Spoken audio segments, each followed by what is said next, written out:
당장 전쟁이 벌어지지는 않겠지만 언제 러시아군과 맞닥뜨릴지 모르는 폴란드. 그리고 현재 러시아는 2년 넘게 전쟁을 질질 끌고 있지만 여전히 러시아는 세계 2위의 군사대국이죠. 그렇기 때문에 폴란드 국경마을 사람들은 언제 전쟁이 벌어질까 하루하루 긴장하며 살아가고 있죠. 하지만 이제는 그 사람들이 오히려 전쟁을 두려워하지 않고 반대로 러시아인들이 폴란드와 전쟁이 벌어지지 않았으면 한다는데요. 그 이유는 다름 아닌 폴란드가 한국 무기를 적극적으로 도입하면서부터라고 합니다. 세계 2위의 군사대국 러시아마저 함부로 하지 못하게 만든 한국 무기의 위용에 대한 이야기 지금 바로 보시죠. 안녕하세요. 저는 폴란드 육군 제18기계 화사단에서 전차 중대 지휘관을 맡고 있는 카롤 자보르스키 대위입니다. 제 역할은 부대원들이 전차 운용 능력을 최대한으로 끌어올릴 수 있도록 훈련을 지휘하고 빠르고 정확한 전술적 대응을 가능하게 하는 것이죠. 전투 상황에서는 전차 부대를 직접 지휘하며 부대원들이 효과적으로 전술을 수행할 수 있도록 결정적인 순간의 판단을 내리는 중요한 책임도 맡고 있습니다. 오늘 제가 들려드릴 이야기는 폴란드 군이 한국산 무기 덕분에 어떻게 발전했는지, 그리고 그 과정에서 저 스스로도 어떤 깨달음을 얻게 되었는지에 관한 이야기예요. 제가 군사학교에 다니던 시절에는 역사 수업 하나하나가 참 강렬했어요. 그 수업들은 단순한 과거의 이야기가 아니었죠. 매 수업 때마다 교과서 속 기록들이 생생하게 떠오르며 폴란드가 겪었던 비참한 과거가 눈앞에 펼쳐지는 듯했습니다. 교과서에 기록된 한 줄 한 줄, 마치 아픔을 토해내는 것처럼 잔혹한 이야기들이었고 선생님의 설명 하나하나가 외세의 억압 속에서 폴란드가 지나온 힘든 날들을 되살려냈죠. 저 역시 어린 시절부터 이런 이야기를 많이 들어왔지만 그때는 단순한 역사일 뿐이라 여겼던 것 같아요. 하지만 군사학교에 들어가면서부터는 그 비극적인 기록들이 제 삶과도 맞닿아 있다는 느낌이 들기 시작했습니다. 특히 1939년 독일과 소련이 폴란드를 무력으로 침공하던 때를 배울 때마다 마음이 쪼그라드는 공포와 분노가 한꺼번에 밀려왔어요. 저는 그때마다 당시 폴란드가 더 강력한 군사력을 가지고 있었다면 그들에게 무릎 꿇지 않았을 수도 있었을 텐데라는 생각이 들곤 했습니다. 이건 단순히 과거의 교훈이 아니라 지금 이 순간까지도 이어지는 생생한 위협이었죠. 이런 수업을 거듭하면서 저는 과거와 현재가 마치 하나로 이어져 있는 느낌이 들었어요. 소련의 영향 아래 독립을 쟁취한 후에도 폴란드가 완전히 자유롭지 않았다는 사실이 오히려 더 답답하게 다가왔죠. 아무리 독립된 나라라 해도 그걸 지킬 힘이 없으면 자부심은 공허할 뿐이니까요. 군사학교 시절부터 시작된 이 감정들은 군복을 입고 이 나라를 지키겠다는 제 각오를 더욱 다잡게 해주었고 강력한 군사력에 대한 갈망도 제 안에서 자라났습니다. 복잡한 감정들이 얽혀들면서 자주권을 지키기 위해서라도 꼭 힘이 필요하다는 결론에 다다르게 되었어요. 그렇게 폴란드 군의 일원이 되어 훈련을 지휘하고 전술을 지도하면서 저는 자주권을 지킬 수 있는 군사력의 중요성을 더욱 실감하게 되었답니다. 그래서 폴란드 군이 진정으로 강해지기 위해서는 단순히 장비를 구매하는 것 이상이 필요했어요.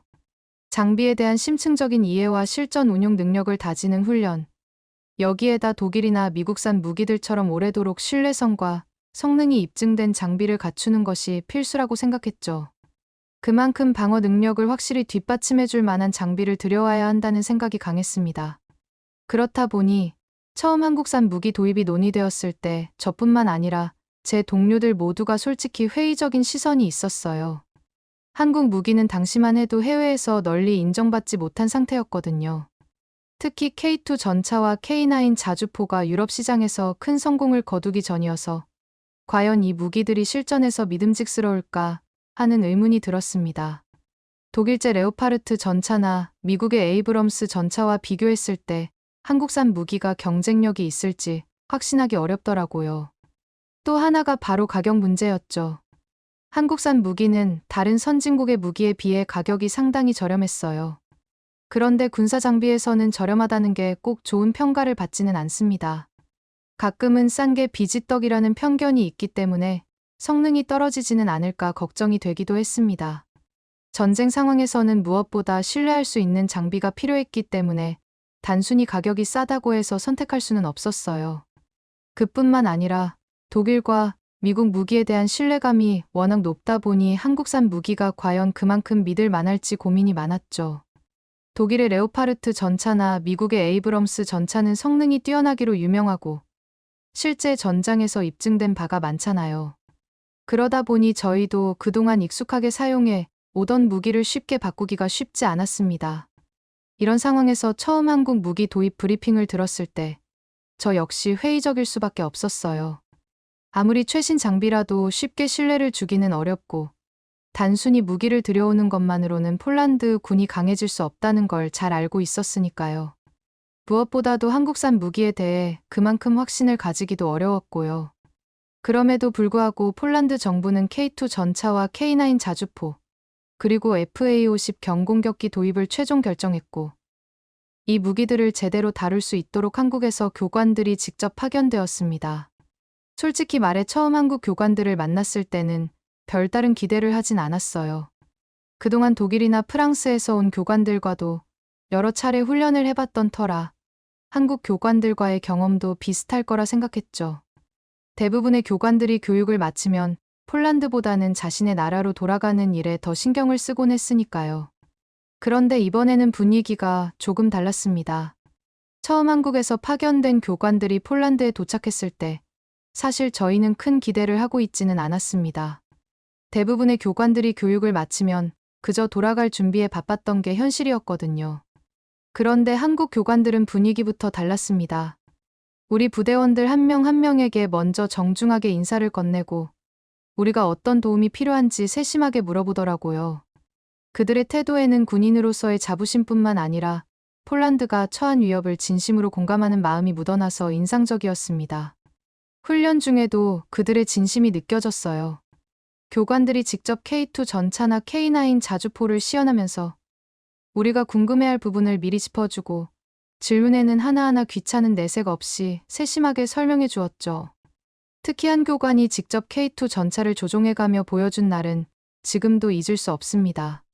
그의 움직임은 완벽에 가까웠고 회전과 사격을 자연스럽게 해내는 모습에 저를 비롯한 부대원들 모두가 감탄했습니다.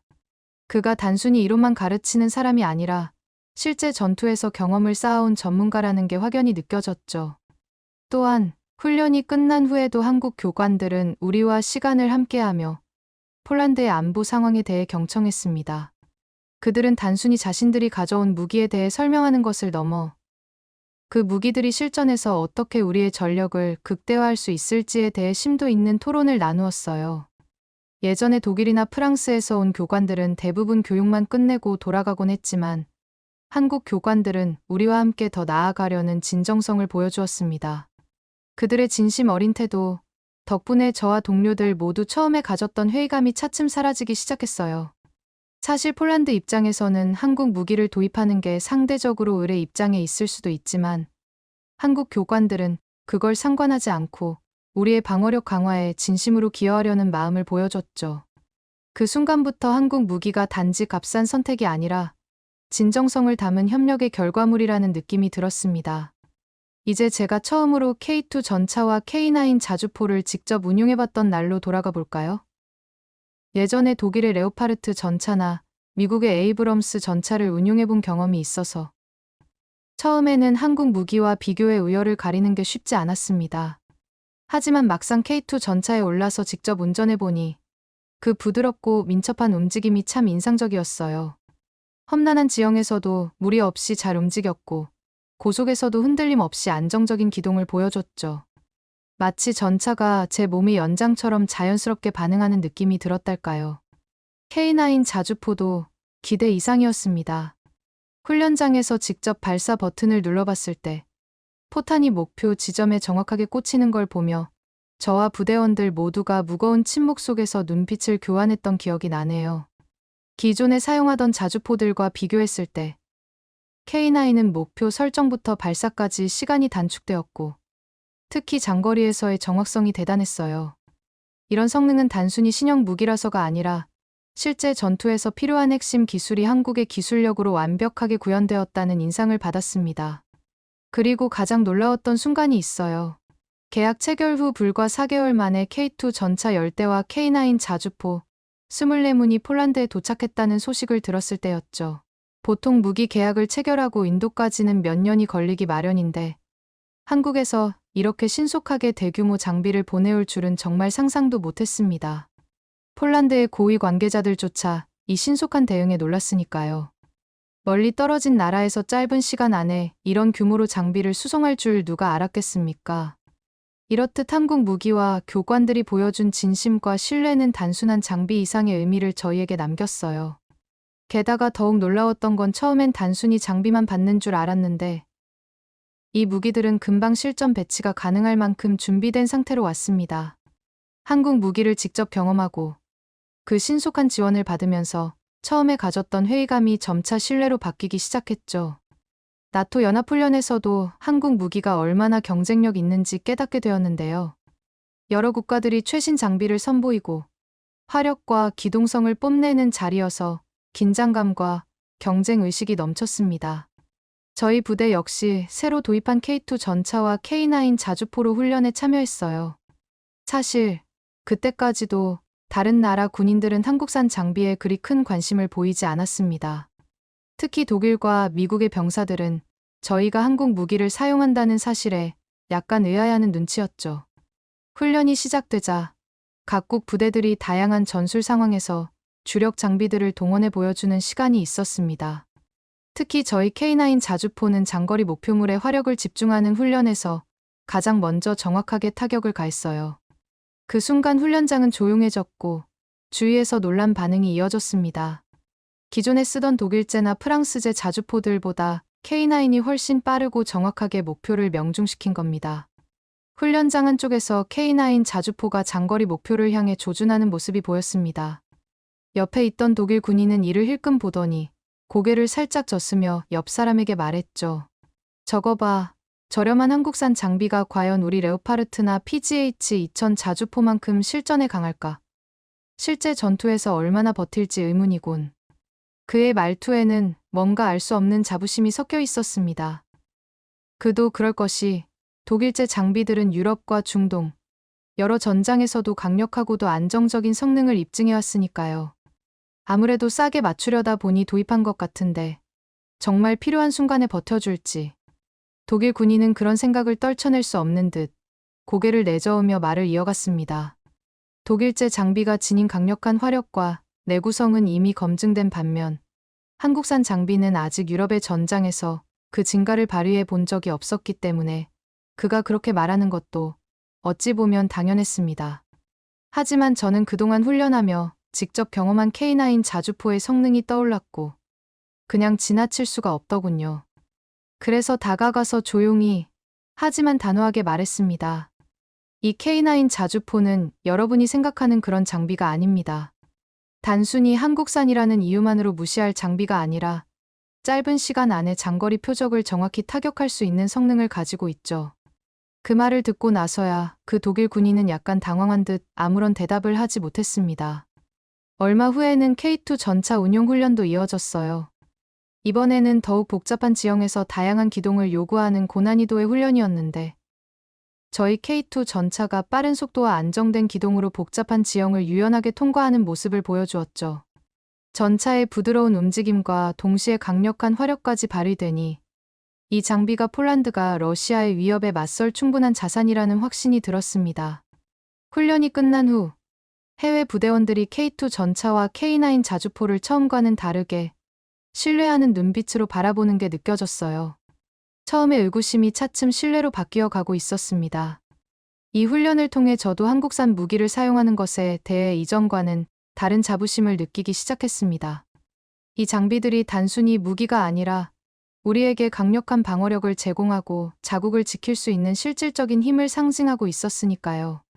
그리고 얼마 후 나토 연례 사이버 방어 연합훈련인 사이버 코얼리션에도 제가 직접 참관할 수 있는 기회가 생겼는데 그땐 한국 국군이 얼마나 강한지도 제 눈으로 볼 수 있었는데요.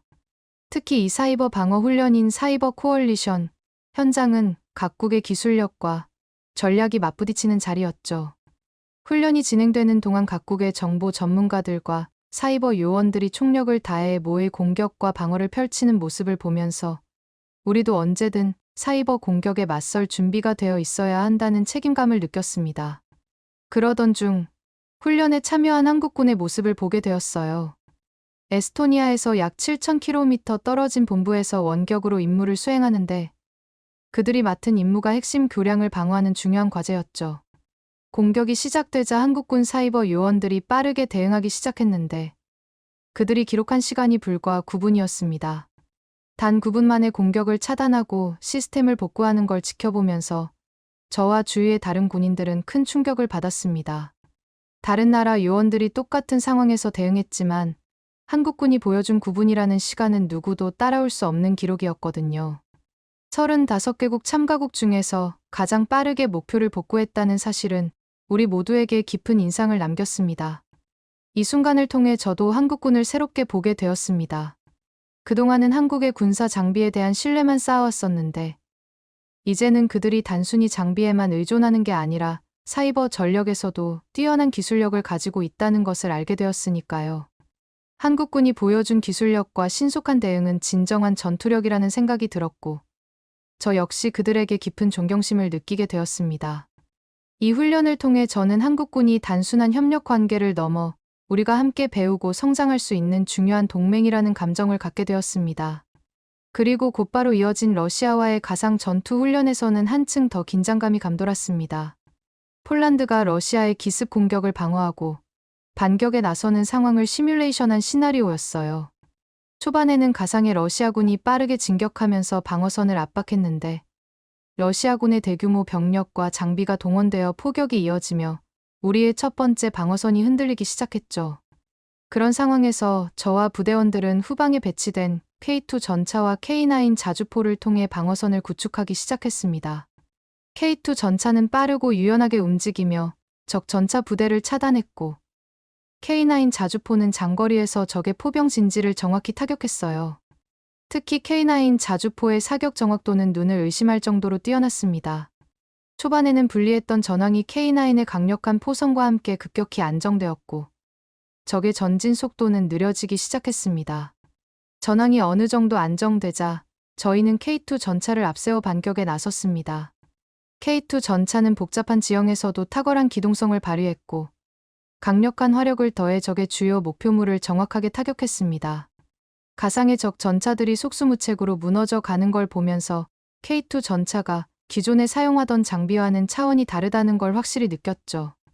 이 전차는 단순히 빠르고 강력한 것을 넘어 폴란드 방어력에 새로운 장을 열어줄 수 있는 기동성까지 겸비하고 있었습니다. 이렇게 훈련을 거치면서 저도 한국산 무기를 사용하는 것에 대해 이전과는 다른 자부심이 생기기 시작했습니다. 이 장비들이 단순히 무기에 그치지 않고 우리에게 실질적인 방어력과 자국을 지킬 수 있는 강한 힘을 제공하고 있다는 걸 알게 되었으니까요. 훈련 후반부로 접어들면서 러시아군은 마지막으로 대규모 공세를 펼치며 압박해 들어왔습니다. 그때 저희는 K9 자주포와 K2 전차를 전략적으로 배치했어요. K9 자주포가 적의 전방 진지를 선제 타격해 진격을 막아내고 K2 전차는 신속하게 이동해 적의 주요 보급로를 차단하며 포위망을 형성했죠.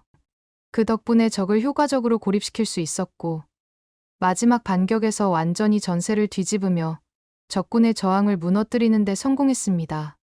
훈련이 끝났을 때 저와 부대원들 모두 서로를 바라보며 고무된 표정을 숨길 수 없었어요. 그때 느꼈죠. 한국산 무기들이 단순한 장비 이상의 의미로 자국 방어의 상징이자 한국과의 진정한 동맹의 결과물이라는 거요.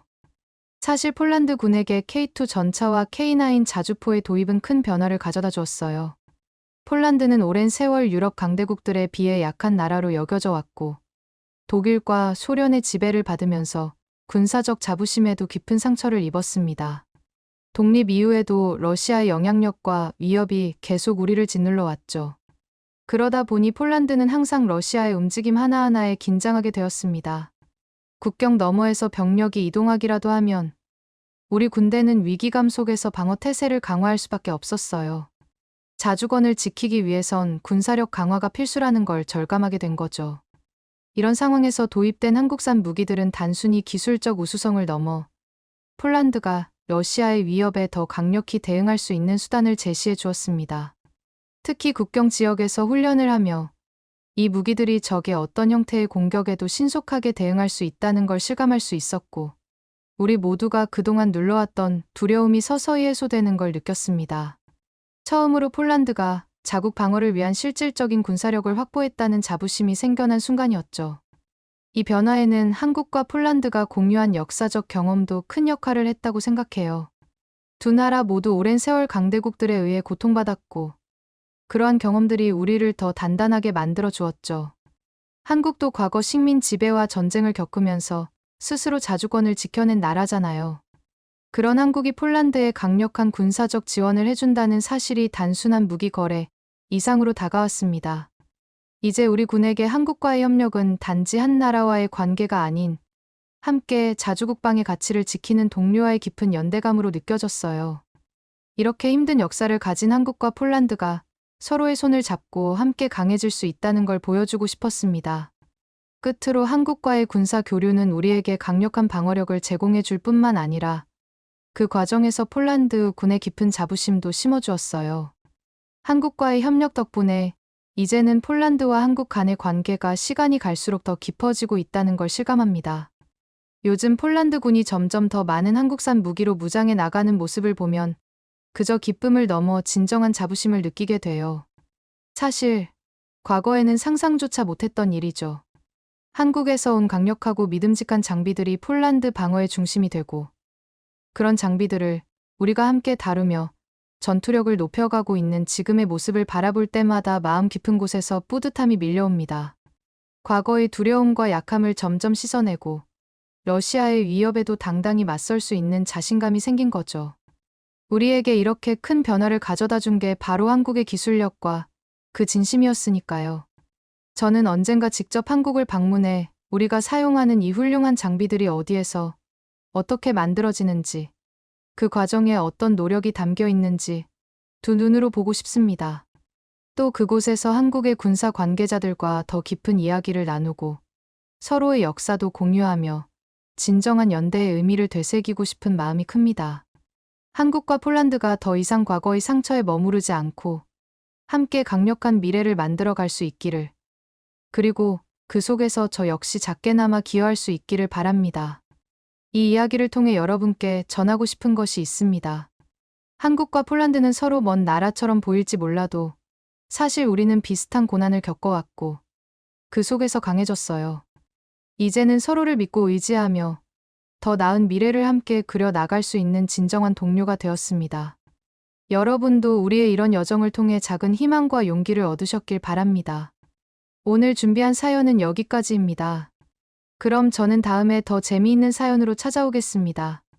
끝까지 들어주셔서 감사드리며 다들 구독, 좋아요 한 번씩 부탁드리겠습니다.